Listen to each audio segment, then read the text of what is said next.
everyone, Camilla here from Decodable Readers Australia. Today we're going to have a look at the skill of word building. Now this is the complete reverse of word blending. In our previous videos we talked about having student knowledge around letter sound correspondences and being able to see a written word, blend those letter sounds together to read a spoken word. Now today's video is the complete opposite. What we want students to do is to be able to hear a spoken word, break that down into its sounds, match those letters and be able to build that word and write that word. So going from the spoken to the written, unlike our previous videos, which is about the decoding process, going from the written to the spoken. So today I'm going to give you some key considerations of word building. I'm going to load you up with activity ideas to really promote the skill and develop the skill of word building, and an understanding of how blending and segmenting, decoding and encoding are two sides of the same coin. You may have seen these graphics from previous episodes, and I highly recommend that you go back to Series 2, Episode 3, what is the difference between decoding and encoding, so that you can build your knowledge of the differences. As educators, it's really important to understand these two skills, how they're interconnected, and the approaches to teach them simultaneously. We know that we want students to become good readers and writers or spellers, and therefore in the first couple of years, the decoding process and the encoding, that reading and spelling, really do go hand in hand. But today we're going to focus on word building. So let's have a look at the 4 key skills of word building. A student needs to understand that a spoken word is made up of individual sounds.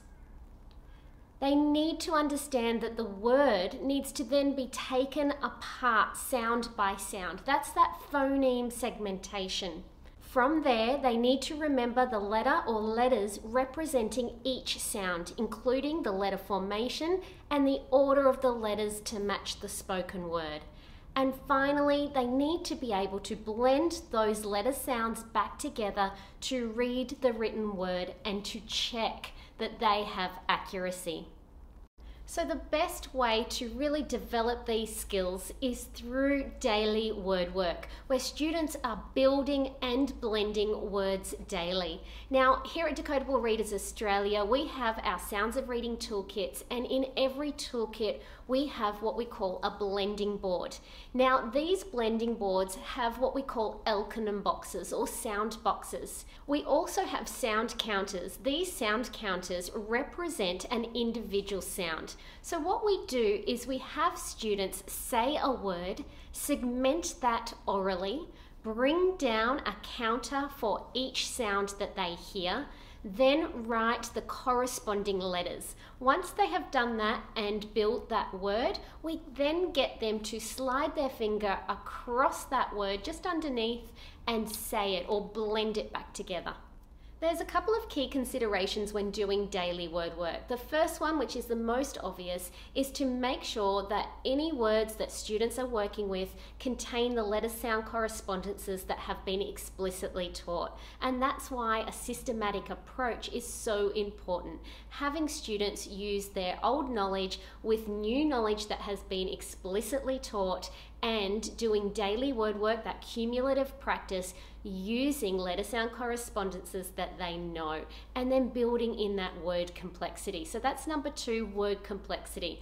Make sure when students are beginning this process that they start with segmenting 2 sounds and 3 sounds before moving to bigger words with more sounds. Our Sounds of Reading toolkits have blending boards that have 2 sides. On one side it has a lesser amount of sound boxes, and then when they're ready they can turn over their blending board and start segmenting bigger words that have 4, 5 and even sometimes 6 sounds. Another key consideration are the types of sounds being used in the segmentation, that word building process. Now, in previous videos, we discussed that continuance, that's those stretchy sounds, are best used when first learning to blend words together. Because we're doing the complete opposite here, we're actually segmenting words, it's actually easier to segment words that start with stop sounds. Those sounds that are easily identifiable rather than those stretchy that almost have that co-articulation in them. So make sure that when you're first introducing that segmentation, that first word building process, that you start with stop sounds. Our Sounds of Reading toolkits have those word lists sorted for our educators to be able to implement using that process of starting off with easier stop sounds and moving to those continuant sounds and being able to segment those words, as well as moving up in complexity.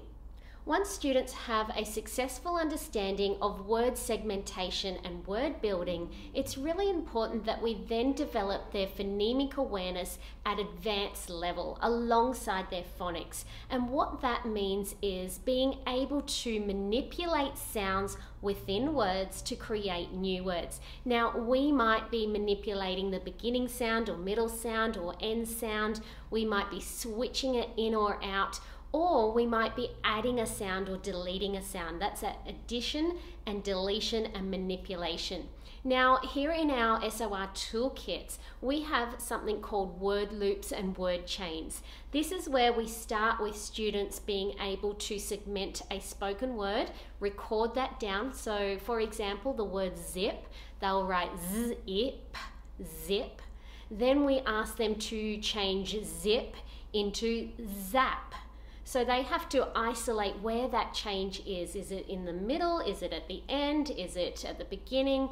And then once they've worked out what sound changes, then they actually physically change that and change the letter that represents it. So zip to zap, then zap to sap. So it's that changing and that manipulation at sound level. And this can occur in CVC words, consonant, vowel, consonant, or even higher up. So I've got some fast track word chains and word loop examples for you. So let's take a little look.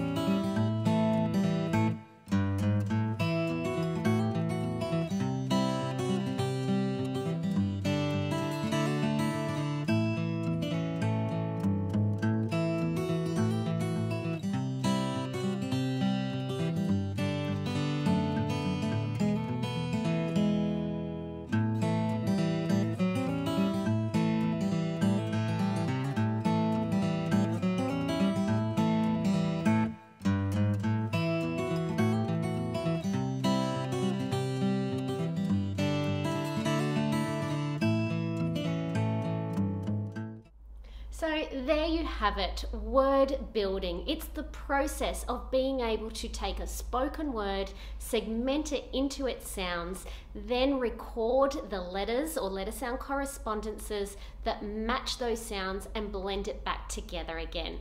And then from there, taking it to the advanced level of phonemic awareness of sound manipulation. And all of these activities can be found in our Sounds of Reading toolkits, matching the sound sets that you are explicitly teaching.